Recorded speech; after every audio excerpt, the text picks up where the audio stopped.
ஓம் ஸ்ரீ மகாபெரிவா சரணம். எல்லாருக்கும் சரஸ்வதி பூஜை விஜயதசமி வாழ்த்துக்கள். மகாபெரிவா மகிமையில் இன்றைக்கி ஒரு அருமையான அற்புதம் சொல்லலான்னு இருக்கேன். மதுரையில் ஒரு ஹோட்டலில் சர்வர் உத்தியோகம் பார்த்துட்டு இருந்தார் சுந்தரம் என்பவர். அவருக்கு தினம் 3 வேளை சாப்பாட்டோடு ₹1 சம்பளம். இது எந்த நாள்னு கேட்கலாம். இவ்வளோ ₹1 சம்பளங்கிறது 1960களில் நடந்தது தான் இந்த சம்பவம். இவர் வேலை பார்த்த ஹோட்டல் மீனாட்சி அம்மன் கோவிலுக்கு பக்கத்தில் தான் இருந்தது. அதனால் மீனாட்சியை தரிசனம் பண்ணிட்டு தான் வேலையை தொடங்குவார். சம்பள பணத்தை சேர்த்து வச்சுட்டு தேவைக்கு பயன்படுத்திப்பார். இவருக்கு மீனாட்சியை கிட்டத்திலேருந்து பார்க்கணுன்னு ரொம்ப ஆசை, மீனாட்சி அம்மனை. ஆனால் யாராக இருந்தாலும் தூரம் நிறுத்திவிடும் ஆகம சாஸ்திரப்படி. அதனால் எவ்வளவு பக்கத்தில் நின்று சேவிக்க முடியுமோ அங்கே நின்று சேவித்தார். பரம பக்தரான இவரது பக்திக்கு தீனி போடுவது போல 1963இல் மீனாட்சி அம்மன் கோவிலில் கும்பாபிஷேக ஏற்பாடுகள் ஆரம்பமாயின. நாள் நெருங்க நெருங்க வைதிக கட்டுப்பாடுகள் அதிகமாகி இவரால் மீனாட்சி அம்மனை தரிசிக்க முடியல, கிட்டக்க போய் தரிசிக்க முடியல. இத்தனைக்கும் தன் சம்பள பணத்தை கும்பாபிஷேக நிதிக்கு காணிக்கையாக கொடுத்து விட்டார். இவருக்கு இன்னொரு ஆசையும் இருந்தது. அது காஞ்சி பெரியவரை தரிசிப்பதுங்கிற ஆசை. மதுரையிலிருந்து காஞ்சிபுரத்துக்கு போய் பெரியவாளை தரிசனம் பண்ணிட்டு வர அவருக்கு நேரமும் இல்லை, பணக்காசு வசதி அந்த அளவு போறவும் போராது. ஆகையினால அந்த ஒரு ஏக்கம் மனசில் அப்படியே இருந்துட்டு இருந்தது. இந்த சமயத்தில் தான் காஞ்சி பெரியவர் தலைமையில் கும்பாபிஷேகம் நடக்கப் போகிறதுங்கிறத செய்தி அவருக்கு தெரிய வந்தது. அவரோட தலைமையில் தான் கும்பாபிஷேகம் நடக்க போகிறதுன்னு அவருக்கு ஒரே சந்தோஷம். ஒரே கல்ல 2 மாங்காய்னு சொல்லுவாளே, அப்படி கும்பாபிஷேகத்தையும் பார்த்து பெரியவாளையும் தரிசனம் பண்ண போவது மனசு அப்படியே சந்தோஷத்தில் துள்ளி குதிச்சுது. ஆனால் நாள் நெருங்க நெருங்க கட்டுப்பாடுகள் அதிகமாகி பணக்காரர்களுக்கு தனவான்களுக்கு முதல் இடமும் சாதாரணப்பட்ட ஜனங்களுக்கு அதுக்கேற்ற மாதிரி இடமும் மாறிப்போனது. இப்படி மாறிப்போவது தான் கலியுக தர்மம். இதை தப்புன்னு நம்ம சொல்ல முடியாது.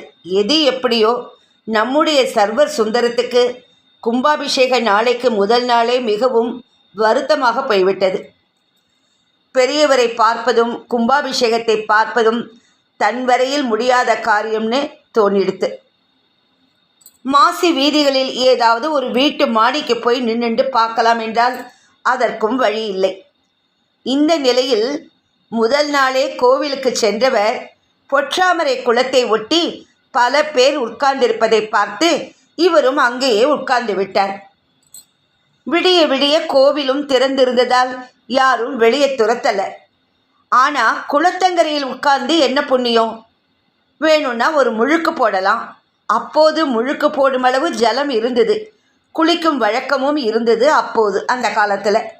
அதனால் கும்பாபிஷேக வேளையில் அந்த குளத்தில் முழுக்கு போட்டுவிட்டு அங்கிருந்து ஒரு மூலையில் நின்று கண்ணுக்கு தெரியும் தெற்கு கோபுரத்தை முடிந்த மட்டும் பார்ப்போம், வேறு வழிதான் இல்லையே அப்படின்னு மனக்கவலையோடு அவர் இருந்துவிட, அவரை போலவே பலர் அப்படி அங்கு இருந்ததுதான் ஆச்சரியம்.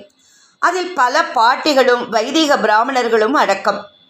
அழுக்கு உடையோடு பார்க்கவே அவர்களிடம் தரித்திரம் பளிச்சிடும் நிலை. இந்த கும்பாபிஷேக தரிசனமும் கூடவே குருவின் தரிசனமும் கிடைத்தால் விமோச்சனம் கிடைத்து விட்டதாக பொருள். ஆனால் கிடைக்க வேண்டுமே. அப்பதான் அங்கே அந்த அதிசயம் நடக்கத் தொடங்கியது. மதுரை மீனாட்சி அம்மன் கோவிலின் பொற்றாமரை குளக்கரையில் விடியும்போது நடக்க இருக்கும் கும்பாபிஷேக வைபவத்தை காண்பதற்காக சாமானியப்பட்ட ஜனங்கள் காத்திருந்த நிலையில் நள்ளிரவை கடந்துவிட்ட விடியற்காலை வேளையில் அங்கே கொஞ்சமும் எதிர்பாராத விதமாக மகாபெரிவா வந்துவிட்டார். அவரோடு மடத்தைச் சேர்ந்த அவரது தொண்டர்களும் சிலர். எந்த ஆர்ப்பாட்டமும் படாடோபமும் இல்லாமல் நடந்த இந்த சம்பவம் அங்கு உள்ளவரை வியப்பில் ஆழ்த்திவிட்டது. அதிலும் நமது சர்வர் சுந்தரத்துக்கு தன் கண்ணையே நம்ப முடியவில்லை. காஞ்சிக்கு போய் தரிசனம் செய்ய நினைத்தவர் அவர் இருக்கும் குளத்தங்கரைக்கே வந்துவிட்டார் என்றால் அதை சட்டென்று நம்பத்தான் முடியுமா என்ன? ஒரு ஆச்சரியம் என்னவென்றால், கோவிலை சார்ந்த எவருக்கும் பெரியவர் இப்படி வந்துவிட்டதே தெரியாது. அப்போது கோவில் நிர்வாக தலைவராக இருந்தவர் மறைந்த முன்னாள் அமைச்சர் பழனிவேல் ராஜனின் தந்தை பி.டி. ராஜன். அவர் தலைமையில்தான் அந்த கும்பாபிஷேகத்துக்கு எல்லா மடாதிபதிகளையும் அழைத்திருந்தார். அதில் மகா பெரியவாளும் ஒருவர். ஒரு மடாதிபதி மட்டும் கும்பாபிஷேகத்தில் தனக்கான முக்கியத்துவம் குறைந்து போகுமோ என்று கவலைப்பட்டிருக்கிறார். அவர் அப்படி கவலைப்பட்டது மகா பெரியவர் கவனத்துக்கும் சென்றது. ஆனால் பெரியவரோ தனக்கு எந்தவித முக்கியத்துவமும் தேவையில்லை, நடக்க இருப்பது ஒரு தேவ காரியம், அதில் குறையில்லாத போக்கு இருக்க வேண்டுமே தவிர என் போன்றவர்களில் யார் பெரியவர் சிறியவர் என்று கவனித்து அதன்படி நடப்பதெல்லாம் கூடாது என்று சொல்லிவிட்டார். சொன்னதோடு கோவிலில் எவருக்கும் சிரமம் தராதபடி ஒரு பக்தன் தன் வீட்டை விட்டு காலார நடந்து கோவிலுக்கு வருவது போல வந்தும் சேர்ந்து விட்டார். அப்படி வந்தவரைத்தான் சுந்தரம் போன்றவர்கள் கண்குளிர தரிசனம் செய்தார்கள். காலிலும் விழுந்தார்கள். தூரப் போகவும் விலகி போகவும் சொல்ல ஒருத்தரும் அங்கு இல்லை. பெரியவரும் அவர்களோடு சகஜமாக பேச ஆரம்பித்து விட்டார். சுந்தரத்திடம் என்ன உத்தியோகம் என்று கேட்கவும் தயங்கிய சுந்தரம் தான் ஒரு ஹோட்டல் சர்வர் என்று கூறியிருக்கிறார். பெரியவரிடம் உடனே உற்சாகம். அடடே, பசி யாத்திரை உத்தியோகமா? பலே, உற்சாகமாக பிரியத்தோட பண்ணு. நாம் படுற பாட்டுக்கு திருப்தி உடனடியாக கிடைக்கிறது இந்த உத்தியோகத்தில் தான் அப்படின்னு மகா பெரியவா சொன்ன உடனே சிலிர்த்து விட்டது சுந்தரத்துக்கு. அதைவிட சர்வர் என்னும் பதத்தை மிக அருமையாக பசி யாத்திரை உத்தியோகமா என்று பெரியவர் மொழிபெயர்த்ததில் ஒரு தனி மதிப்பு அதன் மேல் அந்த நொடி ஏற்பட்டது சுந்தரத்துக்கு. பெரியவர் இப்படி குளத்தங்கரையில் சகஜமாக அமர்ந்து பேசிக்கொண்டிருப்பது மிக தாமதமாக பி.டி. ராஜனுக்கு தெரிய வரவும் ஆடி போய்விட்டார். மற்ற மடாதிபதிகள் எல்லாம் அவர்களுக்கான வாசல் வழியாக மேளதாளம் முழங்க வந்து இறங்கிவிட்ட நிலையில் பெரியவரை காணவில்லையே என்னும் கேள்விக்கு பதிலாக அவர் வந்துவிட்டார் என்று தெரியவும் பி.டி. ராஜனுக்கு பெரியவரை சந்தித்த போது தான் சொன்னது ஞாபகத்துக்கு வந்தது. உடனேயே ஓடினார்.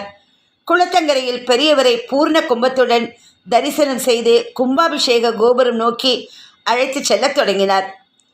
அந்த நொடி வரை அவரோடு தங்களை மறந்து கலந்து கிடந்த சுந்தரம் போன்றவர்களுக்கெல்லாம் திகைப்பு, ஆச்சரியம். பெரியவரோ அவர்களுக்கும் ஜாடை காட்டி பின்தொடரச் சொன்னார். அவர்களும் பின்தொடர்ந்தார்கள். பலத்த பாதுகாப்பு ஏற்பாடுகள் செய்யப்பட்டிருந்தன. அந்த பாதுகாப்பு ஏற்பாடுகளுக்கு நடுவில் பெரியவருக்கு மட்டும் பாதை கிடைத்தது. ஆனால் அவ்வளவு இடங்களிலும் பெரியவர் தான் நின்று பின்னால் திரும்பி பார்ப்பார். பஞ்ச பராரிகளான நமக்கெல்லாம் எங்கே தரிசனம் கிடைக்கப் போகிறது என்று நினைத்து கொண்டிருந்த அவநம்பிக்கையில் இருந்த அந்த கூட்டத்தவர்கள் கண்ணில் பட அவர்களை முன்னால் போகச் சொல்லி பின் பெரியவா தொடர்ந்தார். அதிகாரிகளால் எதுவும் செய்ய முடியவில்லை. ஆயிரக்கணக்கில் டொனேஷன் தந்தவர்களுக்கும் பெரிய அதிகாரத்தில் இருப்பவர்களுக்கும் வழிவிட்டே பழகியவர்கள் அன்று பெரியவரால் சாமானியர்களுக்கும் வழிவிட்டனர். அதில் ஒரு பாட்டிக்கு 90 வயது. தடுமாறி மேலே கோவில் கூரை மேல் ஏற முடியாமல் சிரமப்பட பெரியவர் தன் சகாக்களில் ஒருவரை பார்த்திட ஓடிப்போய் பாட்டிக்கு கை கொடுத்தார் அவர். அவர்களுக்கோ பெரியவரால் தங்கள் வரையில் கைலாசத்திலும் வைகுண்டத்திலும் இடம் கிடைத்துவிட்ட ஒரு நிறைவு. ஹரஹர மகாதேவ என்று உற்சாகமாக கோஷமிடத் தொடங்கிய அவர்கள் ஜெய ஜெய சங்கர ஹர ஹர சங்கர, ஜெய ஜெய சங்கர ஹர ஹர சங்கர என்றும் கோஷமிட அந்த உதய நேரம் ஒரு உத்தம நேரமாக, உட்பாதம் தீர்க்கும் நேரமாக பலர் வரையில் ஆகிவிட்டது.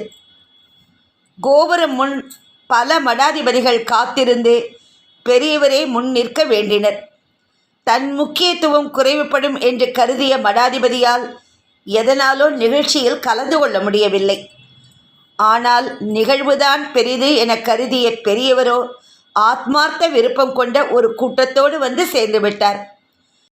கும்பாபிஷேகமும் நன்றாக நடந்து முடிந்தது.